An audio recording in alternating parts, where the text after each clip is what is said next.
Boa Oi, noite. Flávio, boa noite. Como é que vamos? Tudo bem? Tudo bem? Tranquilo. Pessoal, como é que tá o áudio aí do Flávio? Dá um feedback. Bom, deixa eu já ir falando, Flávio. Muito obrigada pela sua participação. Em nome da DPS, de todos os consultores de venda, agradeço imensamente o seu tempo aqui com a gente, sua disposição, sua preocupação toda de trazer um tema tão bacana para agregar tanto aí para o pessoal.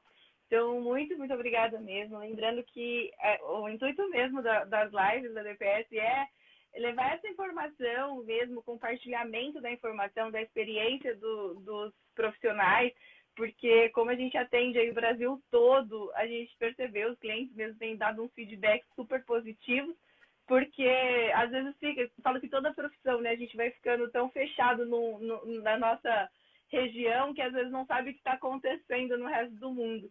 Então é bem bacana essa oportunidade aí de compartilhar e de poder falar um pouquinho aí da sua experiência, trazer um tema tão bacana. Então, muito obrigada mesmo pela sua participação.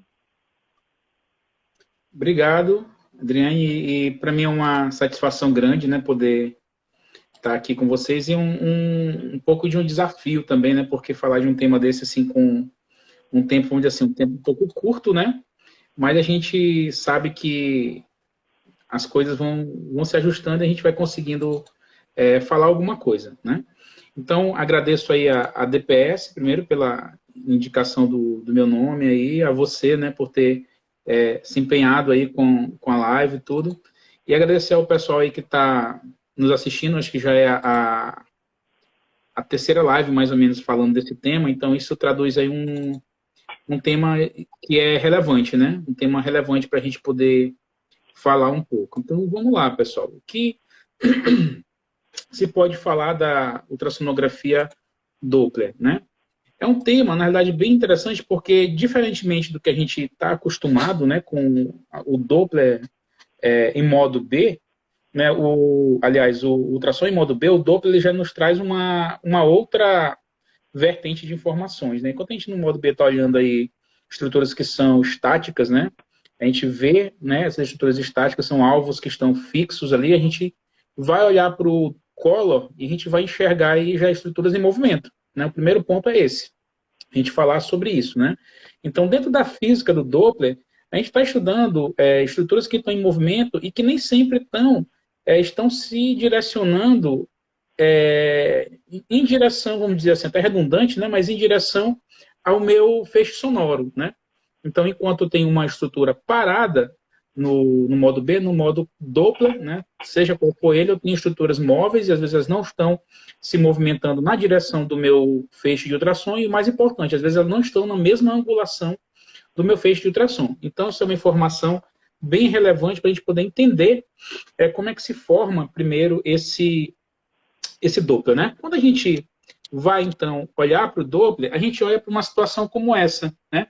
A gente tem aqui uma formulazinha, né, assustadora, né, essa fórmula. A gente olha para ela esse monte de número e fica tentando entender um pouco o que é isso. Né? Mas mais importante do que isso, claro, entender que existe aí uma onda que é transmitida, um feixe que é transmitido, um feixe que é recebido e que vai existir uma variação aí de frequência, uma modulação dessa frequência para a gente então poder chegar naquilo que é o meu potencial de sinal de Doppler, né, que é exatamente isso daqui.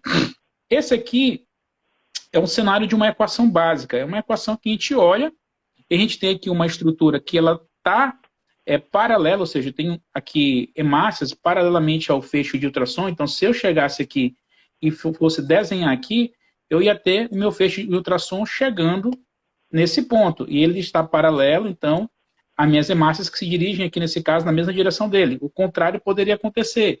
Eu poderia ter, então, hemácias se direcionando para longe. Esse aqui, pessoal, ele não é o meu cenário real. Não é isso aqui que eu tenho na maioria das vezes. O que eu tenho na grande maioria das vezes é exatamente a insonação nesse ponto. Ou seja, quando eu tenho aqui, né? Quando eu tenho aqui uma angulação, um ângulo alfa, um ângulo beta, teta, seja o que vocês quiserem falar. Eu tenho uma angulação aqui. E essa angulação, ela vai me falar, ela vai me depor sobre o quanto de sinal eu vou receber. Né? Então, a gente sabe, né, que isso vai ter uma relação, então, com o cosseno, né? desse ângulo, eu tenho um cosseno desse ângulo alfa, e o que eu sei da lei dos cossenos é que se ele se aproxima de zero, eu tenho uma máxima expressão desse cosseno, não é isso? Eu tenho um cosseno aqui que vai se aproximar de 1, ou seja, olhando para o meu sinal de Doppler, eu vou ter uma máxima expressão de sinal de Doppler. Quando eu me aproximo de 90 graus, eu vou ter um cosseno de 90 igual a zero, ou seja, eu chego no limite de não ter sinal. O que eu estou querendo dizer com isso? Que quando eu tenho, obviamente, uma inclinação do meu feixe de ultrassom ou do meu transdutor em direção a 90 graus, eu diminuo a amplitude do meu sinal. E quando eu me aproximo de 0 grau, ou seja, que eu torno paralelo, né, o meu feixe de ultrassom ao meu sentido do fluxo que eu estou querendo interrogar, eu aumento essa amplitude de sinal. Então, isso aí é um preceito bem básico para a gente entender o que é a Doppler ultrassonografia. Porém, muitas vezes ignorado, né, ou às vezes não entendido. Né? A gente tem que entender isso primeiro, porque senão a gente vai incorrer numa série de erros. Né? Vão existir situações, pessoal, em que eu vou ter esse eixo paralelo, em que eu vou ter um paralelismo desse feixe sonoro, vai existir sim. Eu vou ter, por exemplo, um exame como esse. Né? Se eu tenho um exame aqui de eco, né? Aí que a gente está mostrando aqui um exame de eco dessa cadelinha aqui, belinha, eu vou perceber que a minha probe, ela está aqui, ó. Quem está gerando meu sinal sonoro está aqui nesse meu feixe de som, está vindo dessa direção, meu transdutor está nesse ponto. E o meu fluxo de sangue, ele vai nessa direção. Então aqui é um exemplo onde eu tenho, de fato, uma boa, vamos dizer assim, insonação. Eu tenho um limite excelente de insonação aqui. Eu tenho uma boa angulação, porque, na realidade, o fluxo naturalmente já está na posição de normalidade daquilo que é esperado, daquilo que é desejado. Então, quando eu olho para isso, eu percebo que eu tenho situações como essas, né? Eu percebo que eu tenho situações, por exemplo, como a situação do Doppler oftálmico, onde eu estou insonando a artéria oftálmica externa, e eu vou ter também uma boa insonação. Cerebral média, eu vou ter uma boa insonação também. Mas nem sempre assim. Né? Quando eu vou insonar, por exemplo, uma aorta, uma carótida, uma femoral, eu não vou ter um bom sinal de Doppler. Então, isso vai me obrigar, de certa forma, a fazer uma angulação ou adequação, né, do meu ângulo de insonação. Então, para quem, eu sei que muita gente que está nessa live já conhece Doppler, já sabe, já trabalha, mas para quem ainda não conhece, então, o meu alinhamento ele vai ser ali até no máximo 60 graus. Né? Por quê? Porque exponencialmente, à medida que eu aumento esse ângulo além de 60 graus, eu já vou perceber que a minha taxa de erro ela já vai aumentar significantemente. Então, assim, se eu tenho as angulações que são mais utilizadas, por exemplo, no Doppler vascular, em torno de 20, 25 graus de insonação, um ângulo também muito bom para você conseguir interrogar um vaso. Mas se eu estou já ali trabalhando na casa de 60, eu estou trabalhando no meu limite, que ainda me dá um índice de resposta de Doppler diagnóstica, vamos dizer assim. Né? Acima disso, a minha escala de erro ela já é exponencial. Eu já começo a ter aqui uma pequena variação de ângulo, vai me dar uma margem de erro, de limite de erro muito grande. Né? Esse é um ponto que é bem interessante de ser pensado naquilo que é o estudo do Doppler. Quando a gente pensa no Doppler espectral, quando a gente pensa no Doppler colorido, né? Aqui eu tenho aqui, por exemplo, uma insonação. Isso aqui é um rim, tá, pessoal? Então, esse rim aqui, eu tenho aqui a aorta e tenho a artéria renal principal e aqui a dicotomização desses vasos. Bem, é um rim fetal, viu? Só para vocês entenderem que isso aí é um zoom, né, de um rim fetal. Então, aqui eu também obtenho uma boa insonação. Se eu for insonar esse rim, eu vou obter uma boa insonação dessa artéria renal principal desse rim fetal aqui. Então, isso é uma coisa bem interessante para a gente pensar, né, e estudar.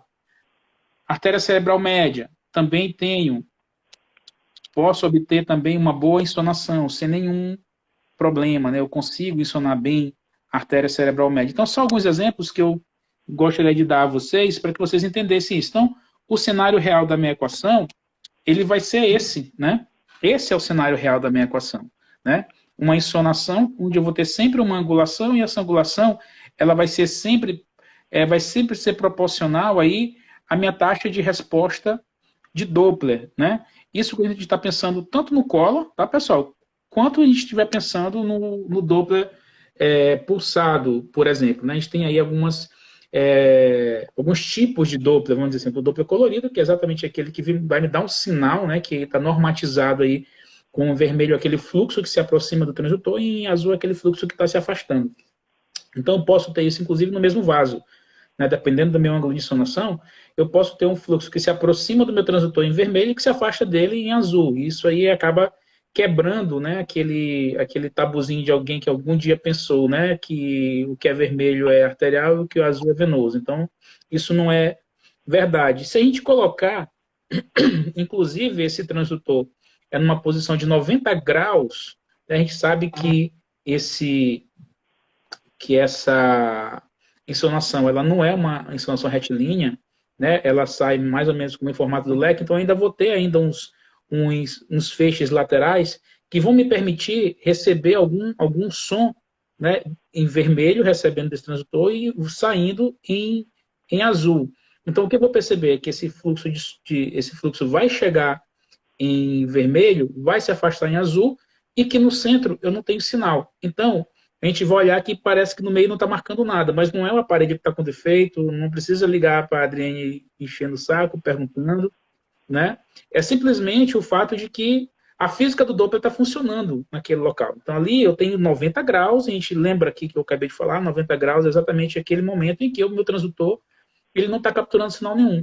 Então, é nada mais do que natural isso acontecer, né? Então, aqui deixa eu ver aqui, pronto. Conseguir se eu consigo passar alguma coisa aqui. Pronto, isso aqui vai servir. Então, essa imagem aqui, por exemplo, né? Uma imagem onde eu tenho um Doppler espectral, né? Então, eu consigo ver muito bem aqui algumas características desse fluxo. Primeiro, que eu estou insonando esse vaso e ele está num ângulo aqui, que é uma angulação mais ou menos de uns 60 graus. Deve em algum lugar que deve... Ó, tá mostrando bem aqui em cima, eu não estou mentindo, não. Só no olhômetro a gente já mais ou menos já sabe, né? Então, a gente tem aqui mais ou menos 60 graus de insonação, que já é uma insonação aqui que a angulação já é promovida pelo próprio preset do Doppler vascular, mas a gente ainda ajusta aqui o ângulo.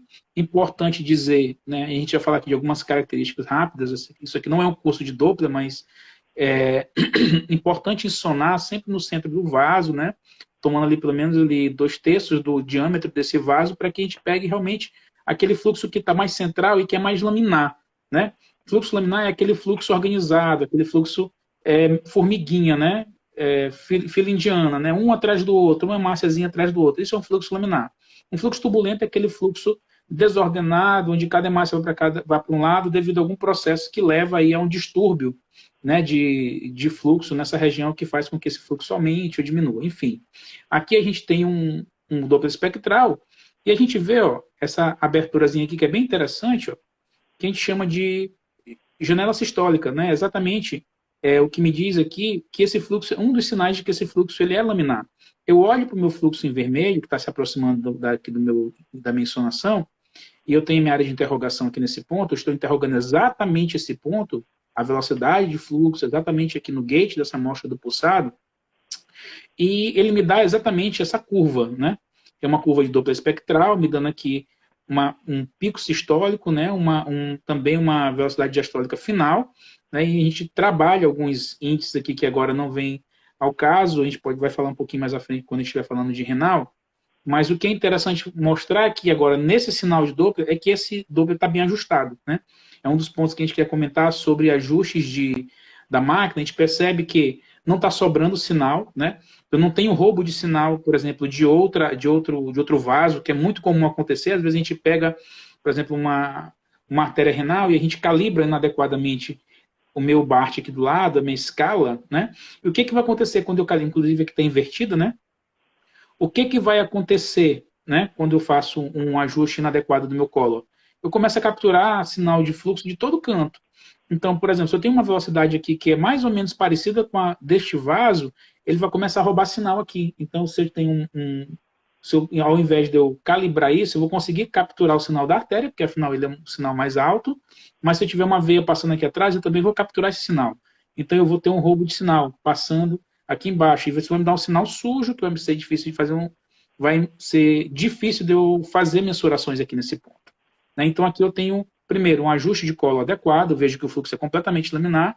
Isso me dá também um ajuste de espectral também adequado, porque eu vejo que não sobra sinal aqui do meu espectral, ele cabe dentro aqui da minha janela, acima da minha linha de base, e eu tenho aqui, ó, laminar em cima e laminar embaixo. Laminar embaixo por quê, Flávio? Olha, laminar porque eu estou vendo aqui, ó, essa margem esbranquiçada aqui é o sentido, né, a gente fala que é a disposição das hemácias ao redor do fluxo desse espectro, ou seja, está se posicionando aqui a margem desse fluxo, mostrando que esse fluxo ele é um fluxo, de fato, laminar. Então, um dos pontos que a gente quer registrar. Em alguns vasos a gente não vai enxergar isso, mas a maioria dos vasos, sim, a gente tem essa avaliação aqui e a gente observa isso. E quando a gente perde esse padrão aqui, possivelmente a gente tem uma situação de fluxo turbulento, né? Ou a gente está,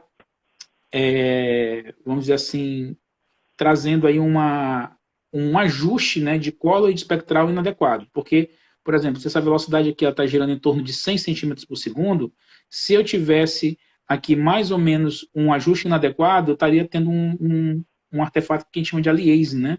Essa pontazinha aqui do sistólico estaria aparecendo aqui embaixo, né? Então, a gente tem algumas formas de ajustar isso aí quando a velocidade está muito alta, né? Isso pode ser uma dúvida de alguém, então eu vou falar rapidinho, né? Primeiramente, o que eu sempre faço é o que essa pessoa bem que fez, né? Ela primeiro ajustou a linha de base. Então, perceba que ela jogou a linha de base para baixo, né? Antes de mexer em escala, e aí depois eu ajusto a escala, né?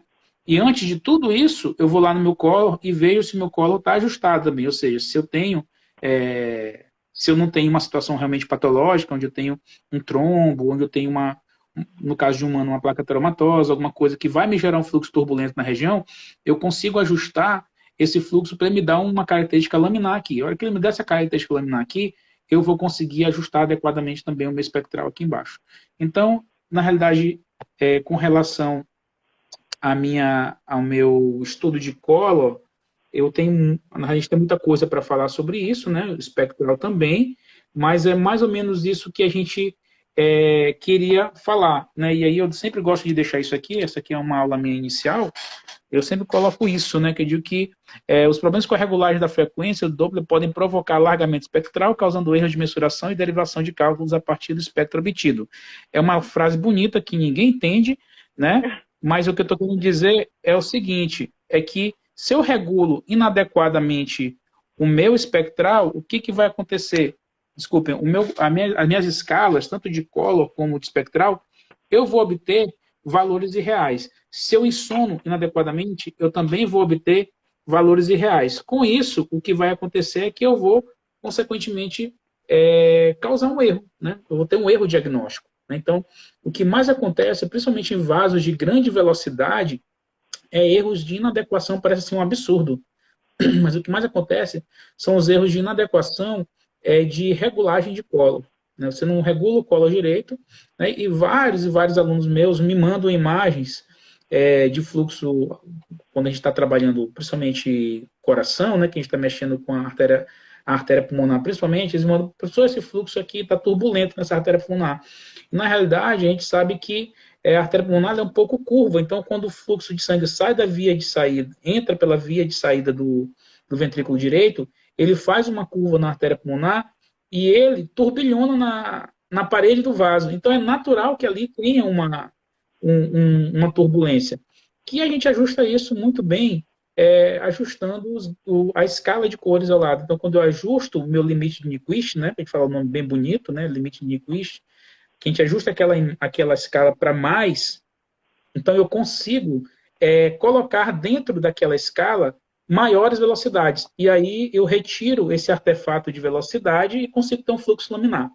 Óbvio que quando eu tenho, por exemplo, uma estenose de artéria pulmonar, então eu tenho fluxos elevadíssimos. E aí uma diferença importante, né, entre essas graduações o tipos de Doppler, né? Eu tenho um color que vai me dar direção, né, de fluxo, né, sentido, né, vai me falar também um pouco sobre velocidade, né, na dependência de como está esse degradê de escala, que às vezes tem um azul mais fraco, um azul mais escuro, isso pode me dar uma diferença e falar um pouco da velocidade desse.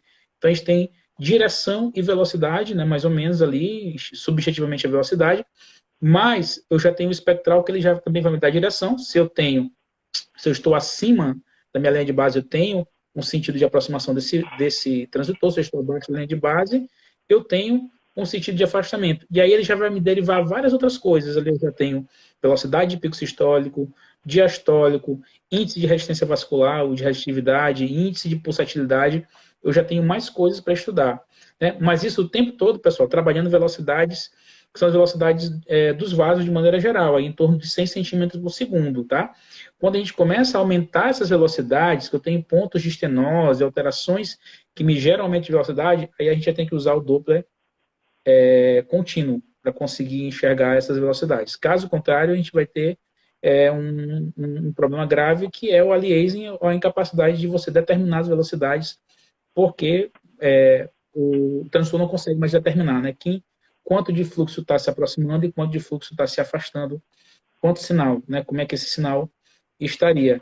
E a Adriane está assim, falando, querendo falar, e eu vou deixar ela falar alguma coisa.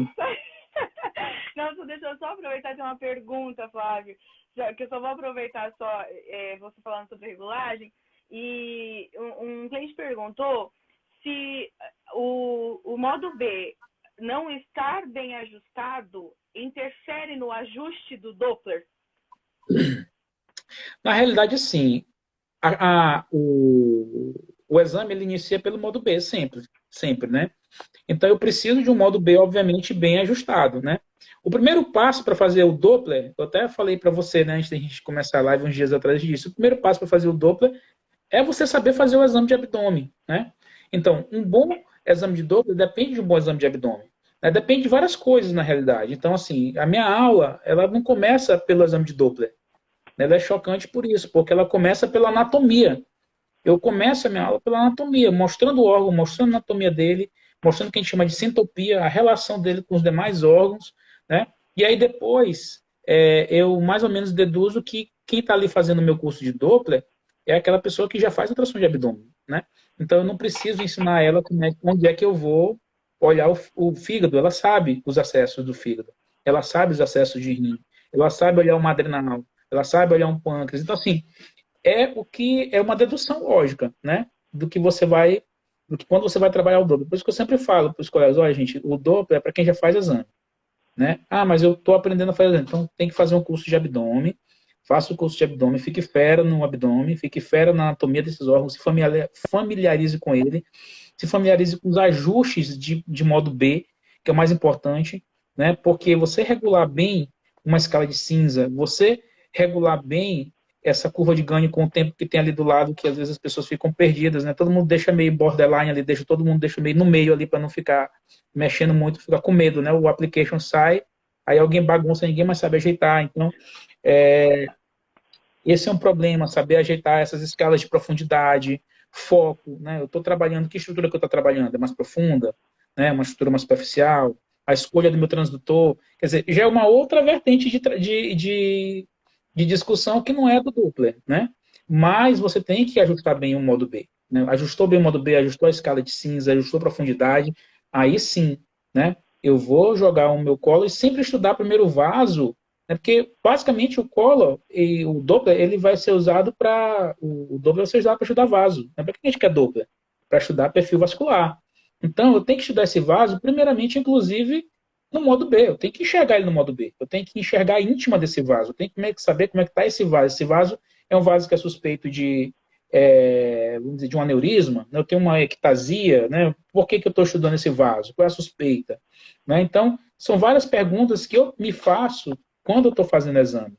Né? Porque quando o proprietário vai me contando, eu gosto muito de fazer exame conversando com o proprietário. Então, ele vai me falando as coisas, eu vou pensando, e ali olhando e observando, porque isso me diz muito. Hoje eu fiz um exame, infelizmente não deu tempo de eu tirar ele do aparelho, mas eu fiz um exame de um animal que tinha acabado de sair, tinha acabado de terminar o cio. Então, assim, um ovário maravilhoso, bonito, vascularizado, já uma erupção de corpo lúteo bem evidente. Então, assim, você sabe, olha para aquele fluxo e você sabe que aquilo é normal, que aquilo é patológico, que aquilo Porque tudo tem relação com a fisiologia do animal, tudo está girando ali. Mas primeiro eu avaliei tudo no modo B. Então, respondendo a pergunta do colega, sim, é preciso regular esse modo B para que eu tenha uma boa, vamos dizer assim, aquisição, né, daquilo que eu quero falar. Né? Então, aqui um exemplozinho, a Dani colocou isso aqui no... Colocou uma imagem dessa, eu acho, se não me engano, um vídeo desse esses dias aqui. Então, tá aqui, né? A gente tem aqui, ó. O que tem... Vou começar perguntando com o que é que tem de... Ó, passei sem querer, pessoal, aqui, ó. Ó, pronto. Né? Percebam que tem várias coisas erradas aqui, né? Nesse fluxo. Primeiro é que eu tenho fuga de sinal aqui na lateral desse vaso, que não é para acontecer, né? Então, principalmente porque eu tenho que regular melhor aqui a minha escala, lateralmente. Eu vou correr aqui atrás de um carregador de celular, porque o meu aqui está descarregando, mas a gente vai conversando. Então, essas regulagens, elas causam, vamos dizer assim, um distúrbio, né, no vaso. E aí, eu gosto muito da frase da doutora Cibele, né, que é a minha referência aí de Doppler. Gosto sempre de falar, eu gosto muito de roubar as frases dela, mas eu aviso ela, só Cibele, eu sempre uso da frase, né, que é aquela frase que ela sempre fala, ela sempre diz, né, que você é o distúrbio hemodinâmico, ou seja, você tem que saber como fazer o exame, né, você tem que fazer um exame com base no entendimento perfeito da física desse aparelho que você está usando, porque senão você vai incidir no erro e vai falar várias coisas que não existem, né? Vai começar a discutir coisas que são inexistentes, que não acontecem, que são irreais. Na realidade, isso não está acontecendo, você só está criando a situação. Isso é muito comum em fígado, né? Está avaliando o fígado ali, e aí de repente você começa a apertar demais, porque eu quero ver. Aí você aperta, e aí começa a colabar um monte de vaso, aí começa a ter fluxo turbulento, né? E aí, na realidade, você está criando, né, uma situação. Então, você primeiro tem que conhecer aquilo que é o real, né? Aquilo que de fato está acontecendo. Então, pessoal, assim que eu gosto muito de fazer é estudar o Doppler do ponto de vista mesmo dos tecidos. Né? Então, gosto muito de estudar, por exemplo, o rim. Rim é uma coisa que me atrai muito. Eu vou abrir aqui já aquilo que eu tenho de umas informações que são importantes. Só um instantinho aqui, só para eu abrir um slide para mostrar a vocês. Pronto, esse slide aqui é legal. Ó, esse aqui é um exame, e eu acho que é uma coisa que deveria ser muito bem estudado, isso aqui, e bem feito. Né? Então, isso aqui acontece bastante, eu gosto muito de uso do Doppler nessa situação. Pronto, estava preocupado que estava com 3% de carga aqui, falando e correndo atrás do carregador, mas deu certo, graças a Deus. Então, olha aqui, ó. Esse tipo de comportamento vascular aqui, vou mostrar para vocês aqui, vou cortar aqui só um pedacinho aqui do... Meu Deus. Fecha. Pronto. Tudo sob controle, claro. Ó, tá vendo? Esse fluxo aqui, ó, isso aqui na realidade é uma vesícula urinária, e aqui dentro tem um cálculo gigante, né? E aí aqui a gente tem um sinalzinho que a gente chama de... Eu não consigo traduzir isso aqui, alguém pode me dizer depois aí, eu chamo de twinkle sign porque é o que a literatura discute, né? Então, isso aqui é um artefato que, assim, os artefatos, pessoal, eles não são sempre malévolos, né? Não é a maligna do He-Man, não, o tempo todo, eles servem para alguma coisa. E aqui é um momento em que ele me serve muito, né? Eu olho esse cálculo e eu jogo um colo em cima dele, eu percebo que, de fato, esse cálculo aqui é um cálculo bastante, vamos dizer assim, denso, né? Sólido, porque tem muita reverberação de sinal aqui nele. Esse artefato aqui é um artefato muito útil para estudar, inclusive, rim. Né? Aqui ele está óbvio. Aqui, na realidade, eu fiz para fazer uma postagem de Instagram, porque fica bem bonito. Um pouquinho mais sua câmera, por favor. Aí, ótimo. Agora a gente já consegue ver a imagem toda. Obrigada. Pronto. Aí, deixa eu ver aqui. Aí, aqui é um caso bem interessante que eu peguei bem recente. Ó, só. Por que o Doppler é tão importante, né, pessoal? E o conhecimento da anatomia. Acho que alguém me perguntou sobre a questão da regulagem, você falou, né, da regulagem do uso do modo B. Aqui é um caso interessante, por quê? Porque a anatomia, aqui ele vai falar de muita coisa. Quer dizer, eu vou estudar aqui a região de rim, e o que, que eu percebo aqui? Eu tenho um monte de vaso aqui aparecendo. Ó, quanto vaso está aparecendo? Aqui apareceram 2, aqui vai aparecer mais um tanto, vai aparecer já um monte aqui, ó. 1, 2, 3, 4, 5 vasos aqui, né? E aqui é a adrenal, né? Aqui em cima. Então, a adrenal, a veia frênico-abdominal aqui. O que, que me chama a atenção aqui? Que aqui tem muito vaso, tem mais vaso do que o que tem que ter, né? Então, assim, percebam que o Doppler, ele é física do Doppler, ele é anatomia, ele é ajuste de imagem, ele é tudo isso junto. Não dá para fazer uma coisa separada da outra. Não dá para eu acordar de manhã e dizer assim, eu vou trabalhar com Doppler, já vou ligar aqui, apertar um botão mágico e tudo vai se resolver, né? Não é assim. Então, assim, se eu não tivesse conhecimento da anatomia aqui, eu não ia saber que aqui eu tenho várias artérias acessórias na artéria renal acessória. Então, eu tenho aqui um caso bem claro de artéria renal acessória. Então, eu tenho aqui a artéria renal principal, eu tenho uma acessória antes da artéria renal principal, tenho uma acessória depois, né? Aí alguém poderia dizer, Flávio, tu tá viajando. Isso aí, essa artéria depois do rim aqui, sabe quem é? É a artéria mesentérica cranial. Aí eu dizia assim, não, bacana, olha aqui o seguinte, ó. A artéria mesentérica cranial, ela é essa bem aqui, ó. Ela vai aparecer, ó. Mesentérica cranial, aqui, né? E aqui eu vou ter o tronco celíaco. Ou seja, anatomia, né? Eu não tenho como fugir dela. Então, isso aqui foi um laudo bem interessante de uma artéria renal acessória, aliás, de 2 artérias renais acessórias, que é super raro. 2 semanas antes eu tinha pego uma artéria renal acessória, que inclusive a doutora Cibele, na época, postou lá no diário de bordo dela, né? Então, assim, são situações muito interessantes de você estudar com Doppler, né? E isso, quais são as repercussões hemodinâmicas disso? Aí você vai estudar isso a fundo, a gente não consegue falar isso aqui, mas a repercussão hemodinâmica principal é alterações pressóricas no corpo, né? Então, assim, você vai ter um animal que provavelmente vai ter alteração relacionada à hipertensão arterial. Por quê? Porque você tem aí uma artéria que está modulando o fluxo para dentro do rim e o rim que regula a pressão, basicamente. Então, se tem uma modulação, ou seja, tem hora que o rim está recebendo mais fluxo, tem hora que ele está recebendo um pouco, e a artéria renal principal está competindo o fluxo com 2 outras artérias, é óbvio que vai ter uma alteração pressórica de competição dentro desse fluxo hemodinâmico renal. Então, isso aqui é uma informação interessante que eu passo, né, para o meu colega que solicitou o exame, né, e ele vai conseguir conduzir isso de uma forma mais adequada. Eu vou me trancar bem aqui porque meu filho fugiu do quarto. Rapidão. Eu sei bem o que é isso. Ele aqui, ó. Oi. Meu Deus, tem cadeia nacional nuzinho aqui, esse menino. Não pode nesse horário. Desculpa, gente, viu? Pera aí, rapidinho. Esse horário não pode. Vocês estão dentro da minha intimidade agora, viu, gente? Literalmente. Ai, que lindo! E aí, tem várias outras funções, né, para a gente utilizar esse Doppler, então, para estudar o rim, né? Eu consigo ver alterações de índice de resistência vascular, que vão me depor bastante sobre como é que estão as pressões dentro desse rim, né? Se eu tenho alterações dos compartimentos tubulointersticiais. Às vezes a gente vai enxergar muito isso em processo de cálculo, em obstruções. Então, eu tenho muito para tratar sobre rim nesse aspecto, né? E ainda falando aqui, ó, uma imagem belíssima, eu acho essa imagem maravilhosa, né?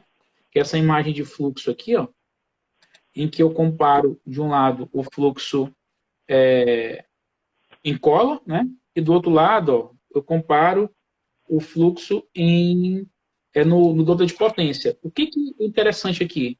Né? Ó, percebam que eu baixo muito tudo que é uma questão de regulagem de equipamento, tá, pessoal? O que acontece aqui? Eu tenho aqui, ó, o meu fluxo está calibrado em 28, isso aqui propositalmente. Quando eu tenho, ou quando eu quero estudar os fluxos vasculares renais para avaliar interlobares, para avaliar arqueadas de uma forma adequada, eu não tenho como fazer isso com a regulagem do meu Doppler em 70, em 60 centímetros por segundo, porque eu jamais vou olhar esses vasos. Então, eu baixo isso propositalmente para que eu consiga avaliar. Uma outra forma de eu avaliar isso, né? Como é que está a hemodinâmica da porção mais interna, né? Dos fluxos mais internos desse rim, das artérias que estão mais profundas, é eu fazer isso aqui, ó, no meu Doppler de potência. Então, assim, o Doppler de potência é aquele Doppler, para quem não sabe, que ele vai capturar mais informações de vasos com menor fluxo de velocidade. Então, um tipo de Doppler, uma modalidade de Doppler, vamos dizer assim, interessante para estudar, por exemplo, tumores, né? Que tem neovascularizações, vasos tortuosos, que vão ter aí, às vezes, muitas vezes, uma série de vasozinhos que tem pouca velocidade, porque eles são vasos anômalos, vasos que se formaram pela alteração tumoral, não porque eles já existiam ali anatomicamente. Mas no rim, é uma forma que eu tenho de avaliar, principalmente interlobais e arqueadas, para saber se os fluxos estão chegando adequadamente e nas velocidades certas nesse rim, né? Vamos dizer assim. Deixa eu ver o que eu tenho mais aqui. Ó, aqui é uma outra artéria aqui bem perfeita, ó, consigo ver. Aqui mesentérica cranial, aí aqui eu vejo uma artéria renal, a primeira, né, a principal, e aqui eu já vejo uma artéria renal acessória, né? Então, tudo chegando nesse rim. E aqui um outro plano de corte, vocês verem com a utilidade do Doppler para avaliação de fluxos, né? E estudo da anatomia vascular, né? Então, uma coisa bem interessante, e a gente consegue ver isso muito em gato, né? E em cães pequenos. Isso aqui era um cão pequeno, então eu consegui avaliar com bastante acurácia, né? Ó, eu consigo ver a saída das duas artérias e das duas veias renais aqui, uma do lado da outra, ó, bem do ladinho delas, obedecendo os fluxos, a anatomia. Então, pessoal, tem aí uma infinidade, a perder de vista, na realidade, né? Os potenciais que a gente tem para estudo aí com o Doppler no rim. Aqui, ó, um outro exemplo bem interessante, né? Olhem só, esse sinalzinho aparecendo. Lembra que eu falei, ó, esse sinal de twinkle sign é uma coisa que eu gosto de utilizar para estudar doenças renais, né? Então, tem um paciente que tem uma alteração, deixa eu ver se eu consigo parar nela. Pronto, mais ou menos aqui, ó, nesse ponto, tá? Aqui está fotografado aqui, ó, tá vendo? Então, aqui, ó, eu tenho uma turbulência ao redor de um cálculo, né? Então, eu consigo delimitar. Isso é importante por quê, pessoal? Porque vocês sabem que está trabalhando aí com Doppler, sabe que você tem cálculos das mais diversas, vamos dizer assim, densidades, né? E assim, vai ter algum aspecto de ecogenicidade diferenciado, então, dentro desse rim. E às vezes, no modo B, mais uma vez trazendo para o modo B do colega lá, eu não consigo diferenciar isso dentro de um tecido que tem muita mineralização. E às vezes, um cálculo que está mais mineralizado, ele me chama mais atenção quando eu jogo o color nele, eu vejo ali, por exemplo, que ele tem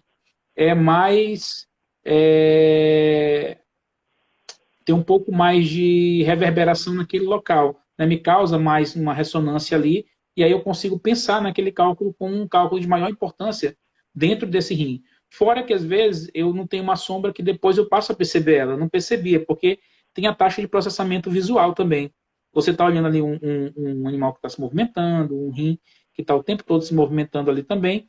Então, quando você olha e vê essa taxa de processamento visual, quer dizer, você não consegue capturar aquela imagem, se eu, por exemplo, desligar o meu colo bem aqui, eu vou perceber que aqui tem uma sombra, né, desse cálculo. Então, isso aí me ajuda muito. Já tem estudos na medicina que mostram que isso tem um grande valor, né, para avaliação.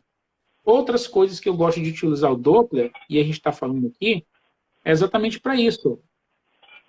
O Doppler ele é extremamente útil também para avaliação de estruturas. Então, tem aqui, ó, por exemplo, a avaliação dessa adrenal direita aqui. Né?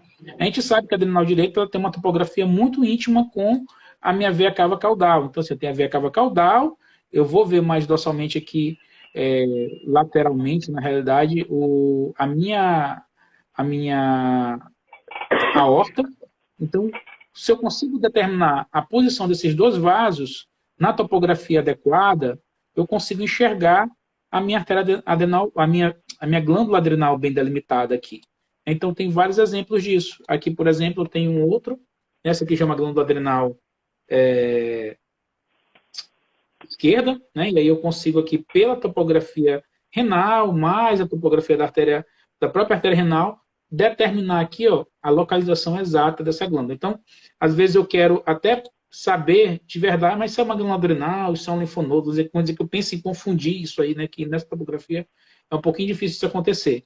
Mas vamos dizer que eu confunda, né, se eu baixar um pouquinho, já está bem baixo aqui na realidade a minha escala, né, talvez aqui só angulando o meu transitor, eu consigo enxergar, né, a gente chama de foguinho, né, uma faíscazinha cintilante aqui da veia frênico-abdominal no centro, aqui passando dorsalmente a essa adrenal. Aí eu confirmo também, né? Não, de fato é adrenal, está perto do rim, tem um vaso antes ou depois. Se eu tiver muito na dúvida da anatomia, mas provavelmente quem está atrás é a artéria renal e quem está na frente é a minha artéria mesentérica cranial e está passando um vasozinho no meio dela, então é a adrenal.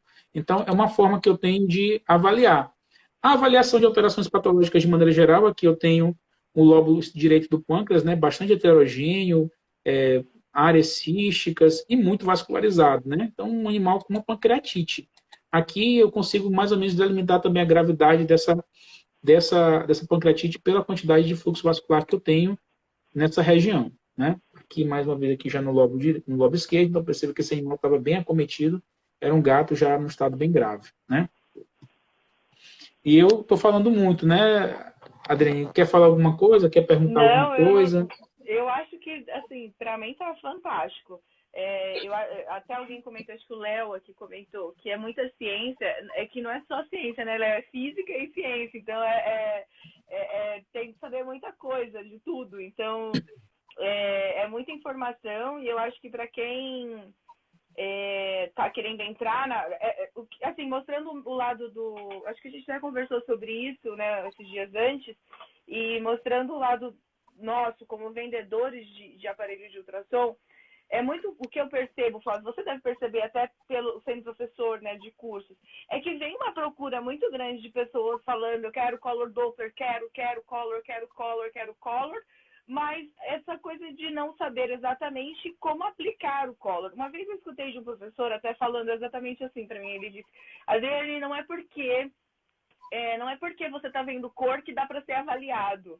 E é muito engraçado, porque só ter a cor não quer dizer que você tem informação para avaliar aquilo ali. Então, é muito além, né, de tudo isso. A nossa preocupação como empresa de ultrassom é sempre um aparelho que tenha um processador rápido, que tenha um Doppler sensível, que tenha muitas coisas para que não seja um agravante para o exame. E fora isso, tem milhões de coisas por trás, né, além da máquina. Tem muita coisa em questão de conhecimento, experiência, até pela questão de janelas acústicas, a questão da angulação e tudo mais. Então, às vezes, não é porque o órgão está lindo no modo B que você está no ângulo certo para avaliar também um fluxo específico. Então, acho que tem muita informação, Flávio. Para mim, está sendo assim, uma aula fantástica. E você falou uma coisa interessante. A angulação com o vaso, ela é a pior angulação para você. Eu vou esclarecer isso, para não parecer ambíguo, né, nem me tornar incompreendido. Mas a angulação do modo B para avaliação do vaso, ela é muito pobre em informação em Doppler. O que é isso? Que quando eu avalio, quando eu consigo angular para avaliar, por exemplo, a íntima do vaso, eu estou numa angulação em que se eu for jogar o Doppler em cima, eu não consigo uma angulação, eu não consigo um bom sinal de Doppler. Ou seja, eu avaliar a parede de vaso e avaliar o fluxo vascular é incompatível as duas coisas ao mesmo tempo. Eu não consigo fazer de forma eficiente. Isso aí já está bem estudado, bem claro. Né? Você falou de, porque está lendo no B, não quer dizer que vai ficar lendo no colo. É exatamente isso. Se olha um vaso e ele está muito bonito, a parede muito linda, é provável que na hora que eu jogar o colo em cima não tenha sinal nenhum. Né? Ou tenha pouco sinal ou um sinal muito pobre. Eu tenho que angular, ou seja, perder sinal de íntima média de vaso para poder enxergar o fluxo de verdade ali passando, né? Por causa da inclinação. A gente tem que lembrar que as estruturas, né? Elas são tubulares, né? A gente está olhando uma coisa que parece que é uma parede em cima e outra embaixo. Não, mas tem uma parede em cima, uma embaixo, uma olhando para mim e uma atrás. Eu tenho estruturas tridimensionais ali. Né? Então, eu tenho forma diferente de avaliar, que eu preciso avaliar. Então, geralmente, eu vejo muito colega avaliando num único plano. E, às vezes, a gente esquece que a gente tem que avaliar em alguns planos de corte diferentes. Então, eu tenho que avaliar o meu fluxo ali no meu eixo longitudinal e eu tenho que avaliar como é a característica desse vaso também no meu eixo transversal, né? No meu corte transversal, né? como é que está funcionando, né, o fluxo nesse eixo. Isso aí é bem importante. E aí, quando eu falei de anatomia, pessoal, é por conta.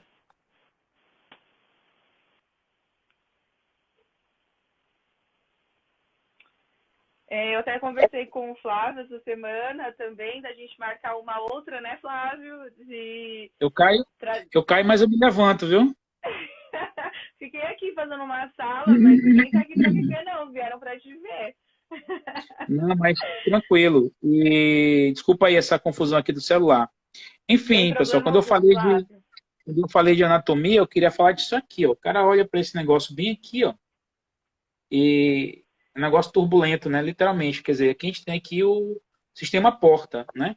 Então, o sistema porta é isso, pessoal. É você conhecer um pouquinho dessa anatomia, né? Na realidade, um conhecimento considerável até dessa anatomia desse sistema. Então, todos os vasos que compõem ali, desde a veia gastrodenal, pancreático duodenal, veia cava caudal, que tem uma relação com ele se tiver, por exemplo, um shunt envolvido, né? Então, essas avaliações de shunt, que é uma coisa que eu gosto muito de estudar, elas são importantes. Então, assim, quando a gente pensa em Doppler de fígado, já para a gente chegar na... Quase conseguimos fechar o que eu falei que a gente ia falar, né? Cheguei no fígado, né? Tá aberto, uhum. Então, o que acontece? Basicamente, a gente estuda fluxos pensando em shunts, em algum desvio porto-sistêmico, ou em alguma alteração do esquerdo, do ventrículo direito e ato direito, que possam, de alguma forma, influenciar, né, essa estrutura, né, esse órgão.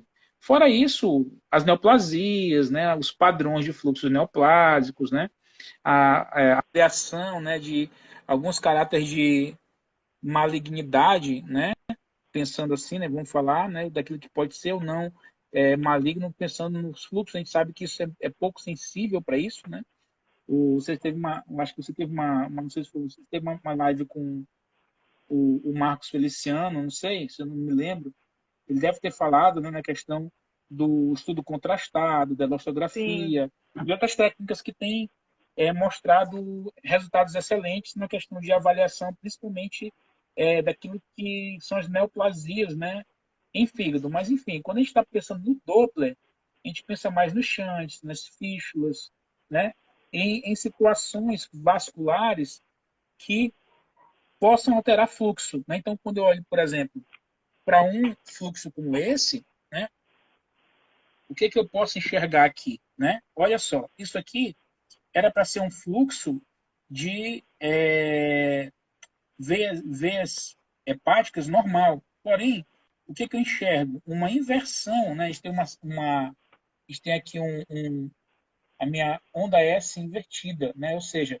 eu tenho um padrão de fluxo onde eu tenho uma doença tricúspide tão importante, né, com uma regurgitação vascular tão importante, regurgitação valvar tão importante, que na sístole, ou seja, quando o ventrículo contrai, o fluxo volta para o ato direito, entra pela veia cava caudal, e um fluxo que era anterógrado, ou seja, que ia para frente no momento da sístole ventricular, ele passa agora a retornar para dentro do fígado.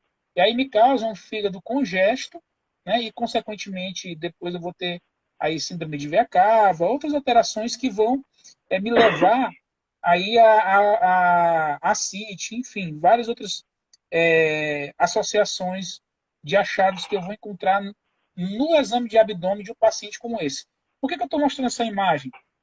Estou mostrando principalmente porque isso aqui é uma coisa comum, né, principalmente nos fígados congestos, e eu tenho certeza assim, que a maioria dos colegas eles avaliam congestão hepática pelo colapso ou não desses vasos durante as fases da respiração, que não está errado, é o correto.